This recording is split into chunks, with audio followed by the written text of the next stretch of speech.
Hello everybody and welcome back to the Crooked Hour. Today we're doing another how to bet both ways on UFC 289 Nunes versus Aldana, starting from the featured prelim because I like the featured prelim, and whenever there's a good featured prelim I'm going to add it, and we're going to be going all the way up to the main event. Before this video starts, please like, subscribe and comment. The subscribes help because I know the channel's going good and that's what we want. So we're going to be going through every single fight, saying how to bet both ways, and my picks. Keep an eye out because there's going to be a show later this week called Brawls and Brews with me and my mate Bilby, and we're going to be breaking these fights down a little bit more and also saying our bets. So if you're a bettor and you're into that shit, go check that out.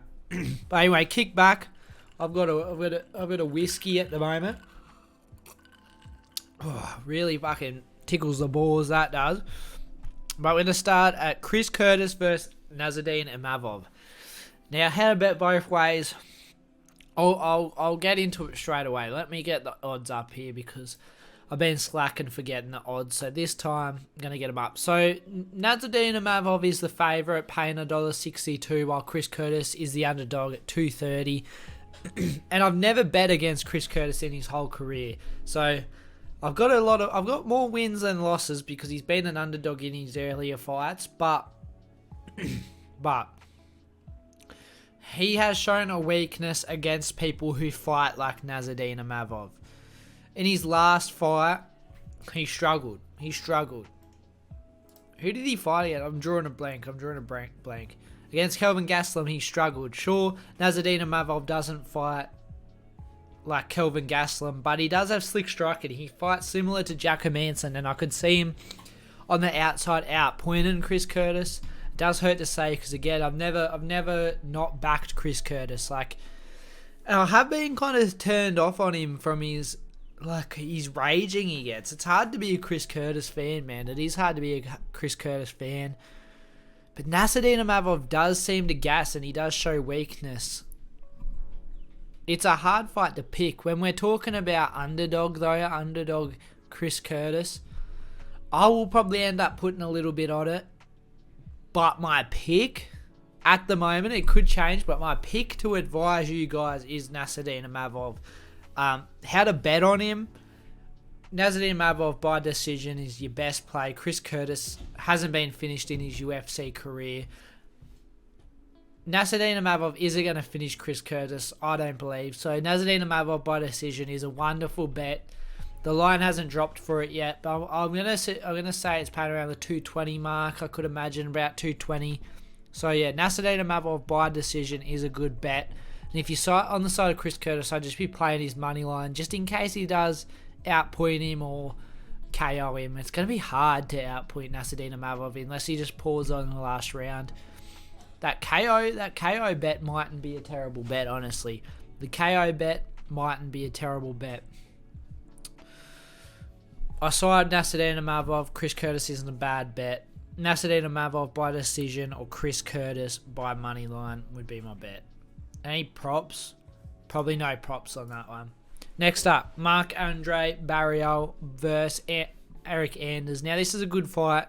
Straight up, I've got Marc-Andre Barriault. This is a fight where it's like, if Eric Anders wins, it's going to be in the first or second round in the early portions. If not, Marc-Andre Barriault's going to take over this fight as it goes and probably even get a late TKO, I could imagine here. I could definitely see him getting a late TKO. Marc-Andre is the younger guy. Eric Anders, 36 now, same height. Eric Anders got an inch in reach.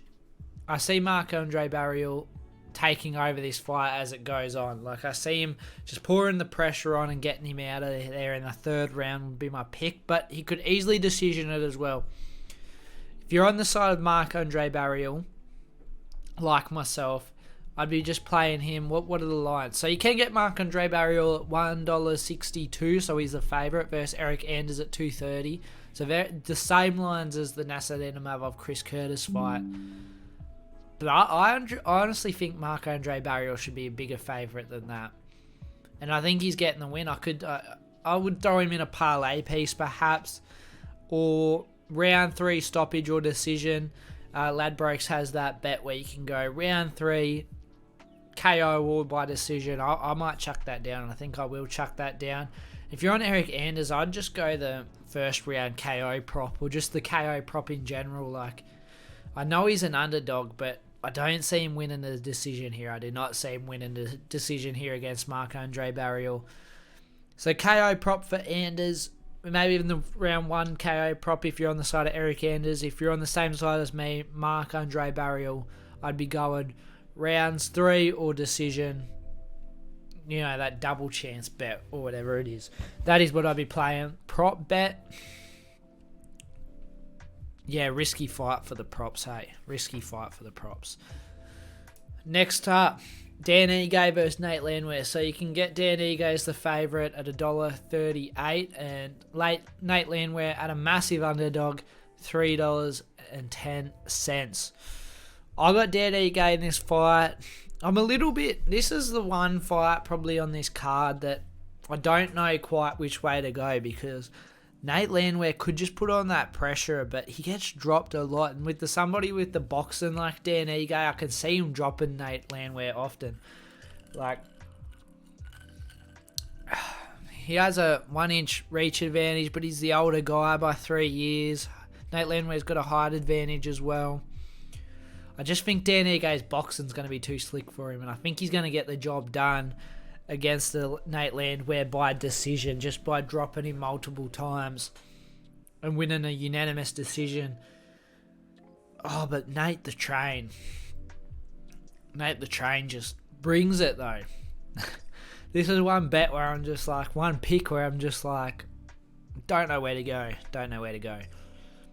If you're on the side of Dan Ige, I'd be going Dan Ige by...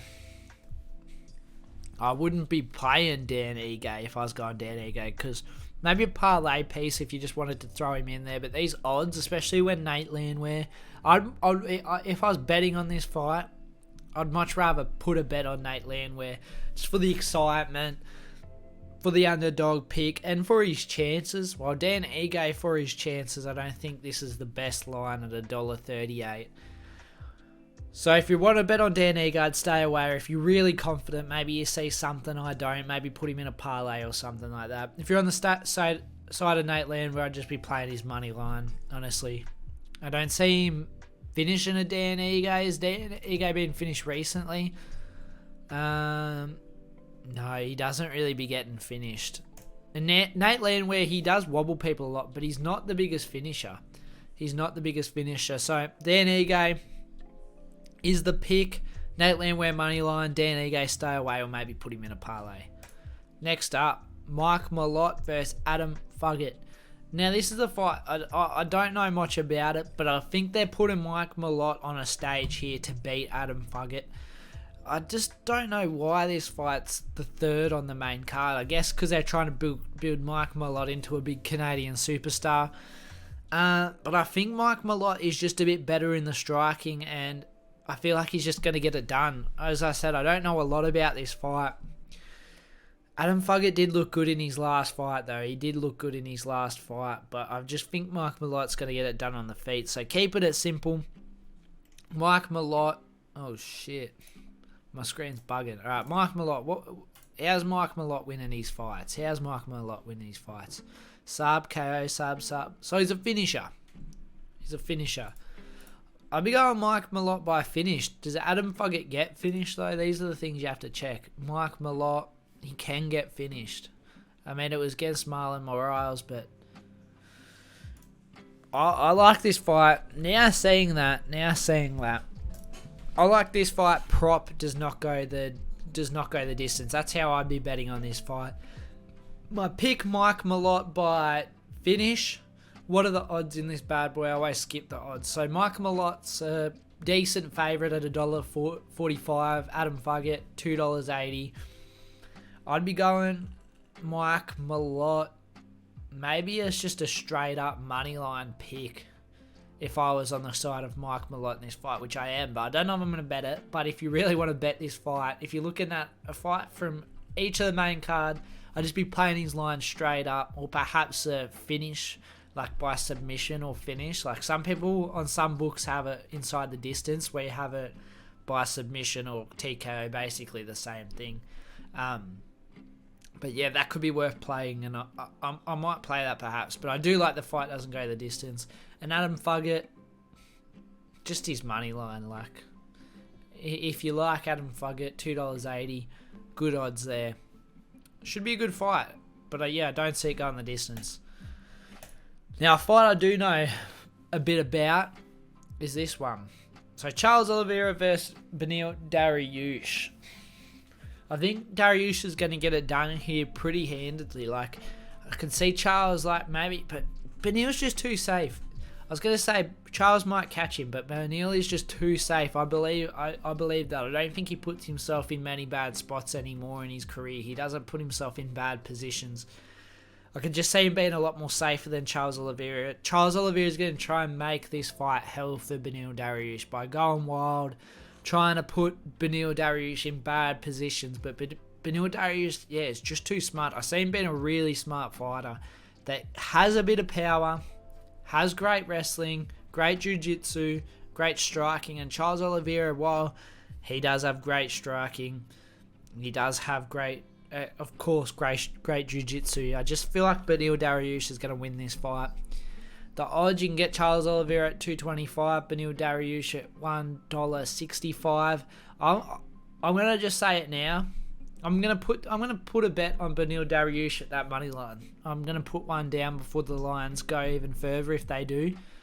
And that's what I'd be picking if I was on Beneil Dariush. Beneil Dariush at $1.65. Charles Oliveira, it's probably worth playing that submission prop. I know that's such a cop-out for Charles Oliveira, but I don't know how else he's going to get it done here. Like, is he going to decision build Beneil Dariush? I don't see it. Is he going to KO Beneil Dariush? Possibly. Like, Beneil Dariush hasn't got finished in so long, though. Like, he's on such a win streak.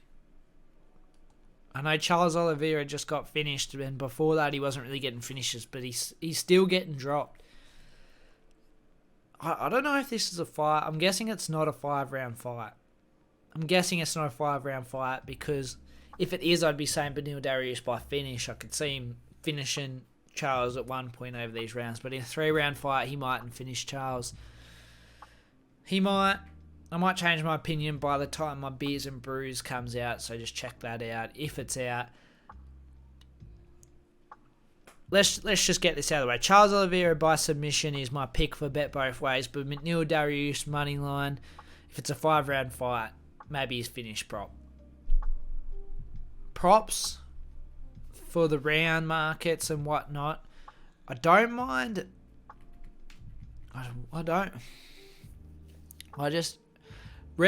Fight starts round 2, I think, is going to hit. I think round 2 starts, but I doubt that's paying anything. Like, I have no lines up yet. I doubt starting round 2 is barely paying anything, but I might chuck that in a parlay. Ooh. GG. Okay. So my pick's Beneil Dariush by money line, but I think he might get it done by decision. As I say, he's just too smart of a fighter, I think. And I think that's not going to let him finish. I don't think that's going to let him finish Charles Oliveira, but I don't think it'll also let himself get finished. Amanda Nunes versus Irene Aldana. I'm going to do it. My pick is Irene Aldana. I think she's going to lose, but she's my pick. I don't like picking Nunes for some reason. I just don't like it. If you want to pick on who's more likely to win, of course pick Nunes, but if Irene Aldana gets it done, I'm going to be like, she was my pick, but she's got some bad losses on her record that just don't look good against Nunes. Her last fight against Macy Chasson isn't a good look. I know she got that up kick KO, whatever, in the stomach, but is she going to do that to Nunes? Like, I don't know. I'm just hoping she catches Nunes with a shot, because Nunes can leave herself like split on the middle. I know she looked a lot better in her most recent fight, but I'm just gonna say Irene Aldana cracks her. I'm gonna say Irene Aldana cracks her on the chin, puts her down, finishes her by ground and pound. I'm gonna see like Nunes 4. So had to bet both ways. I'd go Nunes by finish or Irene Aldana by finish. I see this fight not going the distance. Fight does not go a distance is a great bet for this fight. Yeah, I don't see this fight going the distance. I see either one getting finished. We've seen they can both get finished, and we've seen that they both get finishes. So I don't see this fight going the distance. Their style, I feel like someone's getting cracked on the feet, put down, KO'd. They're not like the type to shy away from a brawl, and I can see them just throwing hands, and one of them's going to get cracked. So my pick, Irene Aldana, Amanda Nunes by KO, Irene Aldana by KO. The choice is yours. The line for that, by the way, Irene Aldana is paying $370. So when that Irene Aldana line drops for KO, I'm placing it down. I'm placing that down. This is a decent card. It's not the best. Like, if it wasn't for Beneil Dariush versus Charles Oliveira, this fight card would be dead. Like, I'd have no interest in it at all. Like, yeah, there's fun fights, but there's not enough fun fights to kind of like carry the card on its own. Comment down below who you're picking. This has been How to Bet Both Ways. My picks again, Marc-Andre Barriou. I can't say it. I can't say I'm going to pick a Mavov. Right now it's a Mavov. It might change. A Mavov, Barriou, Dan Ige, Mike Malott, Beneil Dariush, Irene Aldana. They're my picks. Anyway, guys, good luck betting. Good luck picking. And as always, guys, have a good one. And cheers. Give me 5 minutes, I'ma pull up with like 5 niggas. Give me 5 minutes, girl, I'ma be right with you. If you're vibing right.